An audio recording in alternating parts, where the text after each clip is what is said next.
जी हाँ, कुरुलुश औरहान ड्रामे में एक निहायत अहम और तारीखी पेशरफ्त दिखाई गई है कि अलाउद्दीन बे को बाज़ाब्ता तौर पर औरहान गाज़ी का वज़ीर यानी वज़ीर मुकर्रर कर दिया गया है। ये फैसला सिर्फ एक ओहदे की तब्दीली नहीं, बल्कि उस्मानी रियासत के बाकायदा क़याम की अलामत है।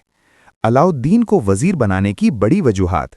अलाउद्दीन को ड्रामे में इब्तिदा ही से एक निहायत संजीदा, खामोश मगर गहरी सोच रखने वाला किरदार दिखाया गया है।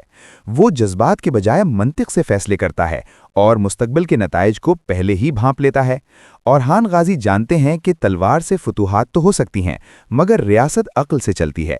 इसीलिए उन्होंने अलाउद्दीन को अपना सबसे करीबी मुशीर और वज़ीर बनाया। वज़ीर बनते ही अलाउद्दीन के ज़िम्मे वो ज़िम्मेदारियां आईं जिनसे एक कबायली हुकूमत बाकायदा रियासत में तब्दील होती है। ख़ज़ाने यानी बैतुल माल का बाकायदा निज़ाम, टैक्स और आमदनी की मुनसिफाना तकसीम, अपनी करेंसी यानी अक्चे का इजरा, फ़ौजी तंजीम और तनख्वाहों का निज़ाम, सरकारी मुहरें और दस्तावेज़ात, ये सब वो काम हैं जो किसी भी सल्तनत की रीढ़ की हड्डी होते हैं। ये सिर्फ ड्रामाई कहानी नहीं, बल्कि तारीख से जुड़ी हकीकत है। असल तारीख में भी अलाउद्दीन पाशा सुल्तान औरहान गाज़ी के पहले वज़ीर आज़म थे। उन्होंने उस्मानी दीवान की बुनियाद रखी, फ़ौजी और मालियाती निज़ाम को मुनज़्ज़म किया, रियासत को एक बाकायदा सल्तनत की शक्ल दी। ड्रामा इसी तारीखी सच को ड्रामाई अंदाज में पेश कर रहा है।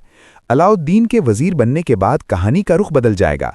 फैसले ज़्यादा संजीदा और दूर रस होंगे, सियासी साजिशें मज़ीद तेज़ होंगी, बाज़ंतीनी और अंदरूनी दुश्मन ज़्यादा खौफज़दा होंगे। औरहान गाज़ी अब सिर्फ एक जंगजू नहीं, बल्कि मुकम्मल हुक्मरान के तौर पर सामने आएंगे।